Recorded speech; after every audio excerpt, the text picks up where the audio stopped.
નમસ્કાર દોસ્તો, સ્વાગત છે આપ સર્વનું તમારી પોતાની યુટ્યુબ ચેનલ ઓશન કોચિંગ ક્લાસીસમાં. આજે આપણે ધોરણ 9ના સામાજિક વિજ્ઞાન વિષયની તારીખ 18/1/2024ના રોજ જે એકમ કસોટી લેવાની છે તે એકમ કસોટીનું જે મોડલ પ્રશ્નપત્ર છે તેનું સંપૂર્ણ સોલ્યુશન આપણે આ વિડીયોની અંદર જોવાના છે. મિત્રો, તારીખ 18/1/2024ના રોજની જે એકમ કસોટી છે તેનું જે ઓરિજિનલ પ્રશ્ન બેંક છે તેના સંપૂર્ણ સોલ્યુશનના વિડીયો અને પીડીએફ બંને તારીખ 18/1/2024ના રોજ આપણી આ ચેનલ ઉપર મુકાઈ જશે. તો જરૂરથી આ દિવસે આપણી આ ચેનલની વિઝિટ કરી અને આ સમગ્ર સોલ્યુશન જે છે તેનો અભ્યાસ કરી લેજો. પ્રશ્ન નંબર 1. નીચે આપેલા વિકલ્પોમાંથી સાચો વિકલ્પ શોધો જેના કુલ 5 માર્ક્સ છે. પહેલો સવાલ, ખાલી જગ્યાના દિવસે સંયુક્ત રાષ્ટ્રોની સ્થાપના થઈ. તો જવાબ આવશે વિકલ્પ સી, 24 નવેમ્બર 1945. બીજું, સોવિયત યુનિયને ખાલી જગ્યાના વર્ષમાં પરમાણુ અખતરો કર્યો. તો જવાબ આવશે વિકલ્પ સી, ઈસવીસન 1949. ત્રીજું, રશિયાએ ખાલી જગ્યા નામના લશ્કરી સંગઠનની રચના કરી.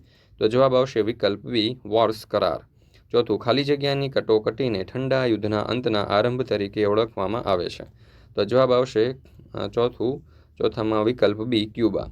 પાંચમું, દ્વિતીય વિશ્વયુદ્ધ દરમિયાન જ એશિયાના પરાધીન દેશોમાં ખાલી જગ્યાની ચળવળો શરૂ થઈ ચૂકી હતી. તો જવાબ આવશે વિકલ્પ એ, સ્વાતંત્ર્ય.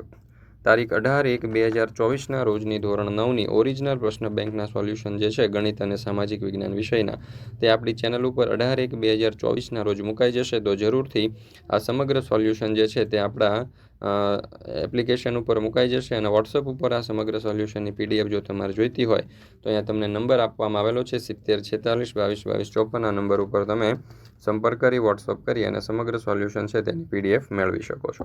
ત્યાર પછી પ્રશ્ન નંબર 2. નીચેના વિધાનો ખરા છે કે ખોટા તે જણાવો જેના કુલ 6 માર્ક્સ છે. પહેલું, ભારતમાં આશરે 6500 જાતના વૃક્ષો થાય છે. તો જવાબ આવશે ખોટું. બીજું, રોજવુડ નામનું વૃક્ષ ઉષ્ણકટિબંધીય વરસાદી જંગલોમાં થાય છે. તો જવાબ આવશે ખરું. ત્રીજું, હિમાલયના 3600 મીટરથી વધુ ઊંચાઈએ આલ્પલાઇન નામનું ઘાસ થાય છે. તો જવાબ આવશે ખરું. ત્યાર પછી ચોથું, ચંદન ખરાવ જંગલનું વૃક્ષ છે. તો જવાબ આવશે ખરું. પાંચમું, ઉષ્ણકટિબંધીય ખરાવ જંગલોમાં પાનખર ઋતુ હોતી નથી. તો ખોટું. વનસ્પતિની વિવિધતાની દ્રષ્ટિએ વિશ્વમાં ભારતનું સ્થાન સમૂહ છે. તો જવાબ આવશે ખરું. ત્યાર પછી પ્રશ્ન નંબર 3. નીચેના પ્રશ્નોના એક એક શબ્દમાં ઉત્તર લખો જેના કુલ 5 માર્ક્સ છે.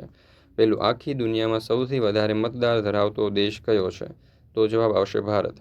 બીજું, વસ્તીની દ્રષ્ટિએ વિશ્વમાં સૌથી મોટી લોકશાહી કયા દેશમાં છે. તો ભારતમાં. ત્રીજું, લોકોનું પ્રતિનિધિત્વ કરતી રાષ્ટ્રીય સંસ્થા કઈ છે. તો સંસદ. પાંચમું, સાર્વત્રિક પુખ્ત વય મતાધિકારમાં કયો સિદ્ધાંત સ્વીકારવામાં આવ્યો છે. તો વ્યક્તિ દીઠ એક મતનો. લોકશાહીનો આધાર સ્તંભ કયો છે. તો ચૂંટણી. પ્રશ્ન નંબર 4. નીચેના જોડકા જોડો. એમાં સાર્વત્રિક પુખ્ત વય મતાધિકાર તો વ્યક્તિ દીઠ એક મતનો સિદ્ધાંત.